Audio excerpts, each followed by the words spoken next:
ایک گاؤں میں غریب کسان رہتا تھا جس کی 3 بیٹیاں تھیں، ماریکا، گانوسیا اور وسیلنکا۔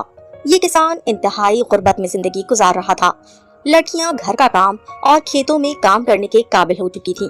اس وقت کسان کو کچھ راحت حاصل ہوئی کہ اس کی بیٹیاں بڑی ہو گئیں۔ ایک دن کسان اپنی بیٹیوں کو کھیت میں آلو کی گوڈی کے لیے لے گیا۔ اچانک کہیں سے بگھی جنگل سے نکل کر سڑک پر ان کے سامنے آ کر رک گئی۔ ایک خوبصورت نوجوان اس میں سے باہر نکلا۔ اس نوجوان نے کسان کو سلام کیا اور کہا کہ تم لوگ یہ بنجر زمین کیوں کھود رہے ہو؟ کسان نے جواب دیا کہ اپنا پیٹ پالنے کے لیے ہم یہ زمین کھود رہے ہیں۔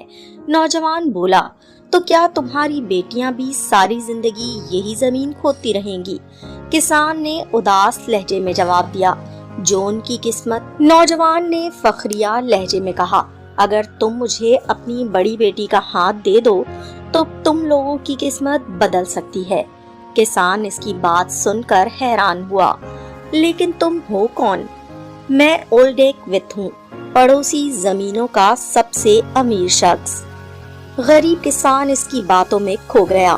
سچ تو یہ ہے کہ وہ بہت خوش تھا کہ کم از کم اس کی ایک بیٹی غربت سے نجات پالے گی، اور شاید وہ اپنی بہنوں کو بھی دنیا کی تکالیف سے بچا لے اور ان کی مدد کر سکے۔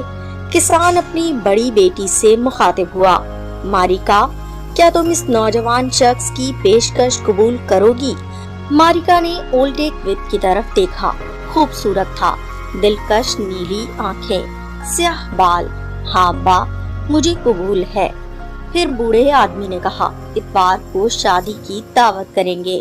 نوجوان نے اصرار کیا، بس ایک شرط ہے کہ شادی کی تقریب میرے محل میں ہوگی اور دلہن کو میرے ساتھ فوراً روانہ ہونا پڑے گا۔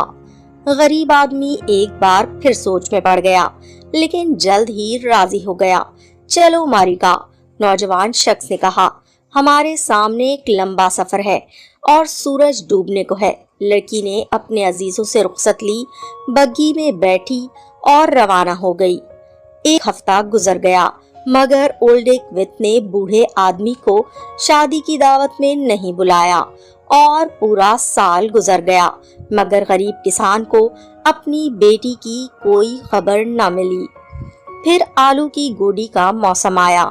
بوڑھا آدمی گانوشیا اور وسیلنکا کو لے کر کھیت میں آیا۔